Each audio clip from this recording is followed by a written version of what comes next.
जय हिंद दोस्तों, class with गुरुजी में आप सभी का स्वागत है। इस वाली वीडियो में हम लोग देखेंगे कि सुपर टेट 2023 की तैयारी कैसे की जाए, क्या टाइम टेबल होना चाहिए, मेरा टाइम टेबल क्या है और आपका टाइम टेबल क्या हो सकता है, तैयारी कैसे करें जिससे कि आपके 120 नंबर आ जाएं, वैकेंसी कब तक आ सकती है और पढ़ाई जो है टारगेट बेस्ड की जाए या फिर जो है टाइम टेबल को फॉलो किया जाए। तो इसलिए आपको वीडियो को लास्ट तक ध्यान से देखना है, क्योंकि आप लोग फिर बार बार कमेंट करते हो कि ये टॉपिक रह गया, वो टॉपिक रह गया। आपको करना क्या है, वीडियो को ध्यान से लास्ट तक देखना है, तो सारे डाउट आपके क्लियर हो जाएंगे। चलिए वीडियो को शुरू करते हैं। तो सबसे पहले बात करते हैं बड़े सब्जेक्ट की। जैसे कि सबसे बड़ा सब्जेक्ट जो आपका है वो है आपका सीडीपी। ठीक है, 30 नंबर की आपकी सीडीपी आनी है, चाइल्ड डेवलपमेंट एंड पेडागोजी। ये मैं आपको पहले पिछले वीडियो में डिस्कस कर भी चुका हूँ कि आपको जो है इसकी तैयारी कैसे करनी है। अगर आपने वो वीडियो नहीं देखा है तो चैनल पे वीडियो पड़ा है, उसको जा करके देख सकते हैं। जीएस और करंट अफेयर और साइंस, इसमें जो है कितने सब्जेक्ट हैं। करंट अफेयर है, जीएस, जीएस में आपकी जो बेसिक जीएस है आ रही है। ठीक है, और करंट अफेयर में आपकी current affair plus static GK और साइंस को मिला के ये टोटल पोर्शन जीएस का और करंट अफेयर का 50 नंबर का है। तो हिंदी का जो आपका सुपर टेट में सिलेबस है वो आपका उसके अकॉर्डिंग 20 नंबर की हिंदी आनी है और मैथ आपकी 20 नंबर की आनी है। तो इस तरह से आपका टोटल जो बड़े सब्जेक्ट हैं ये जो आपके हुए जाके टोटल 120 नंबर की तैयारी यहाँ से आपकी हो जाएगी। तो आप क्या कर सकते हैं, आप टाइम टेबल अपने हिसाब से बना सकते हैं, उसको हम लोग अभी डिस्कस करेंगे। तो 120 नंबर की तैयारी ये हो गई। अब बचे हमारे स्मॉल सब्जेक्ट। स्मॉल सब्जेक्ट में कौन कौन से हैं, जैसे कि इंग्लिश आएगी आपकी 10 नंबर की, संस्कृत आएगी आपकी 10 नंबर की, और कंप्यूटर प्लस रीजनिंग 5-5 मिला के 5 नंबर की कंप्यूटर और 5 नंबर की रीजनिंग, कुल मिला के 10 नंबर की। तो यहाँ से आपके हो गए ये 30 नंबर, और जब ये 120 और 30 को आप ऐड करेंगे तो ये हो जाएगा 150। तो इस तरह से आपकी जो सुपर टेट की अभी तक परीक्षा होती आई है 150 नंबर की ही होगी। उम्मीद भी यही है कि आगे भी 150 नंबर की ही होगी। चलिए देख लेते हैं कि क्या स्ट्रैटेजी आपकी होनी चाहिए जिससे कि आप एग्ज़ाम में अच्छे नंबर लेकर आ पाएँ। चलिए देखते हैं। सबसे पहले आपके जो टारगेट होना चाहिए वो होना चाहिए जीएस और करंट अफेयर और सीडीपी पर, क्योंकि ये दो सब्जेक्ट ही अकेले और इनका सिलेबस भी बहुत ज़्यादा है। तो आपको कम से कम 2 घंटे जो है सीडीपी को देने चाहिए। कितने घंटे? 2 घंटे आपको सीडीपी को देने चाहिए, और जीएस को आपको देने चाहिए कितने घंटे? तो 1 घंटा आप करंट अफेयर को देख सकते हैं और 2 घंटा जीएस, अदर जीएस को जिसमें साइंस भी इंक्लूड रहेगी, वो आप अपने हिसाब से सेट कर सकते हैं। डेली 1 घंटा साइंस को दे सकते हैं और अदर 1 घंटा जो है बेसिक बिल्कुल जीएस पूछी जाती है तो अदर चीज़ों को आप दे सकते हैं। जैसे संविधान आपने उठाया और पॉलिटी उठाई, पॉलिटी या संविधान बात एक ही है। पॉलिटी को उठाई, पॉलिटी में जो इंपॉर्टेंट टॉपिक हैं वो सब खत्म कर दिए आपने। उसके बाद आप हिस्ट्री से, मॉडर्न हिस्ट्री से ज़्यादा क्वेश्चन पूछे जाते हैं तो मॉडर्न हिस्ट्री को ख़त्म कर दिया। ऐसे करके आप नोट्स बनाते हुए, और प्लस प्रीवियस ईयर क्वेश्चन कौन से, यूपी टेट के जो प्रीवियस ईयर क्वेश्चन हैं वहाँ से आपको 2-4 क्वेश्चन सीधे सीधे देखने को मिल जाएंगे। 10 नंबर की जीएस जो आती है और 10 नंबर की साइंस आती है। साइंस भी कौन सी आपको पढ़नी है, तो साइंस भी आपको प्रीवियस ईयर पढ़नी है। जो जूनियर लेवल का पेपर होता है वहाँ से आपको साइंस पढ़नी है। यूपी टेट में जो जूनियर लेवल की साइंस पूछी जाती है, जो एक सब्जेक्ट होता है, वहाँ से आपको साइंस पढ़नी है। बात करें हिंदी की, तो हिंदी हमारी 20 नंबर की है, तो हिंदी को आपको 1 घंटा देना है। तो यहाँ से आपके 2 घंटे हो गए सीडीपी को, 3 घंटे हो गए आपके जीएस के, और प्लस करंट अफेयर के 1 घंटा आपका हिंदी का हो गया। और मैथ को आप दे सकते हैं 1 से 2 घंटे। ठीक है, जैसे अगर आपकी मैथ ठीक ठाक है तो आप 1 घंटा दे सकते हैं, अगर आपकी मैथ वीक है तो आप जो है 2 घंटे दे सकते हैं। तो 3, 2, 5, 1, 6, 2, 8 घंटे आपकी ये पढ़ाई हो गई यहाँ से। ठीक है, आगे देखते हैं। अगर आप मैथ को 1 घंटा देते हैं तो आपकी 7 घंटा पढ़ाई हो गई। मतलब 8 से 10 घंटे अगर आप डेली दिन में कुछ भी नहीं करते हैं तो आपको 8 से 10 घंटे देने पड़ेंगे, तभी आपका सिलेक्शन होगा। क्योंकि इस बार कंपटीशन थोड़ा अच्छे लेवल का है, क्योंकि बच्चे बहुत से बैठे हैं और 3-4 साल से वैकेंसी आ नहीं रही है। तो इसलिए आपको, अगर आप पूरे दिन जो है पढ़ाई करते हैं तो इतना तो आपको पढ़ना ही पड़ेगा। 24 घंटे में 8 से 10 घंटे पढ़ना कोई बड़ी बात नहीं है। उसके बाद बात करें हम इंग्लिश की। इंग्लिश आपकी 10 नंबर की है और संस्कृत आपकी 10 नंबर की है। तो अगर आपका एक ना एक कोई इसमें सब्जेक्ट अच्छा होगा ही होगा, क्योंकि आप यूपी टेट पास करके आए हैं। क्योंकि ये वीडियो जो है हम यूपी टेट को देखते हुए नहीं बल्कि सुपर टेट को देखते हुए बना रहे हैं। तो इसलिए जो है आप संस्कृत या इंग्लिश, आपका एक सब्जेक्ट स्ट्रॉन्ग होगा पक्का। या तो आपने यूपी टेट में संस्कृत लिया होगा तो आपकी संस्कृत अच्छी होगी, या आपने इंग्लिश ली होगी तो आपकी इंग्लिश अच्छी होगी। ठीक है। और संस्कृत और हिंदी का जो सिलेबस है, आधा सिलेबस लगभग मैच करता है, ठीक।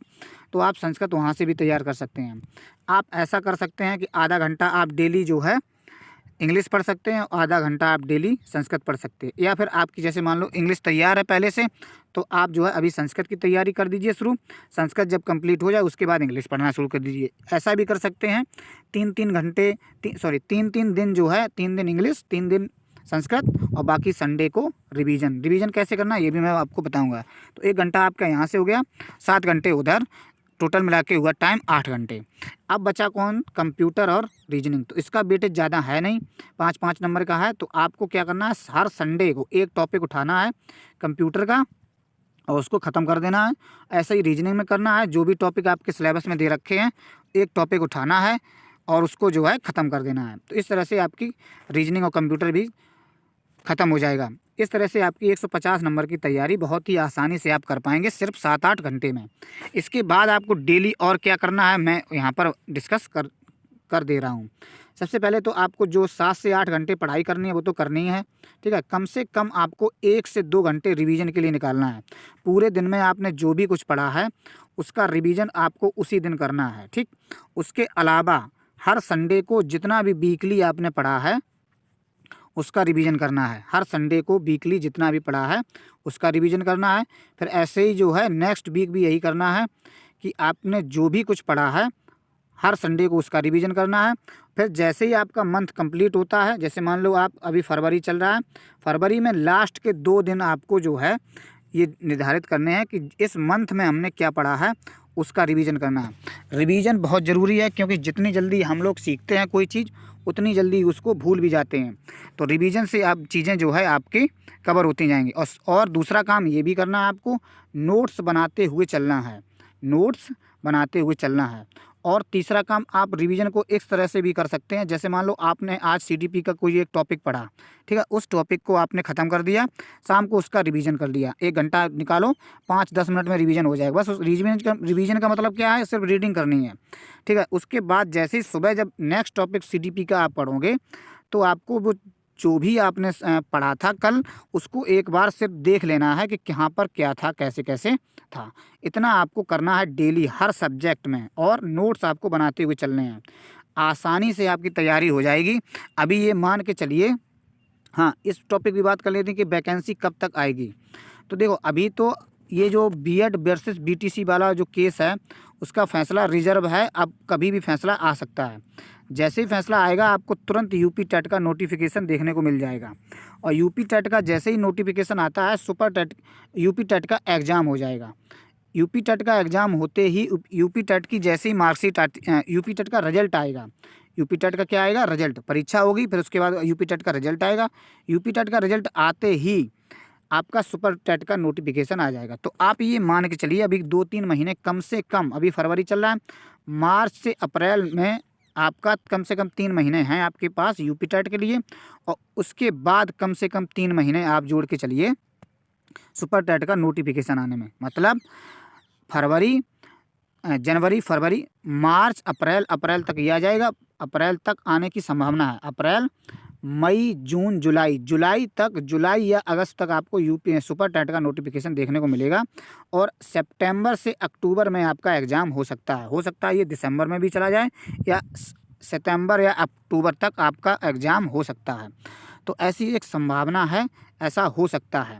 बाकी और भी अगर आपके कोई डाउट हैं तो आप बता सकते हैं। बाकी मेरा टाइम टेबल क्या है, तो मैं जो है सुबह 6 बजे से अपनी पढ़ाई शुरू करता हूं और 9 बजे तक मेरी फर्स्ट शिफ्ट की पढ़ाई हो जाती है। फिर उसके बाद मैं 1 घंटे रेस्ट करता हूं। उसके बाद 10 बजे से लेकर 1 बजे तक दूसरी शिफ्ट की पढ़ाई करता हूं मैं, क्योंकि यहाँ पर हमें करना क्या होता है, मैंने शिफ्ट वाइज बांट रखा है। जैसे मान लो इस शिफ्ट में मैंने मैथ को डाल दिया, 2 घंटे कर दी, 1 घंटा हिंदी पढ़ ली। तो इस वाली शिफ्ट में क्या किया, तो वो आप अपने हिसाब से सेट कर सकते हैं, ठीक है, क्योंकि किसी के टाइम टेबल को फॉलो करने की आपको ज़रूरत नहीं है। बाकी मैंने आपको बता दिया कोई किस सब्जेक्ट को कितना टाइम देना है। मेरा जो टाइम टेबल है वो मेरे हिसाब से है, आपका टाइम टेबल आपके हिसाब से होगा। बाकी अगर कोई आपको दिक्कत आ रही है तो एक टाइम टेबल से रिलेटेड मैं सेपरेट वीडियो बना दूंगा।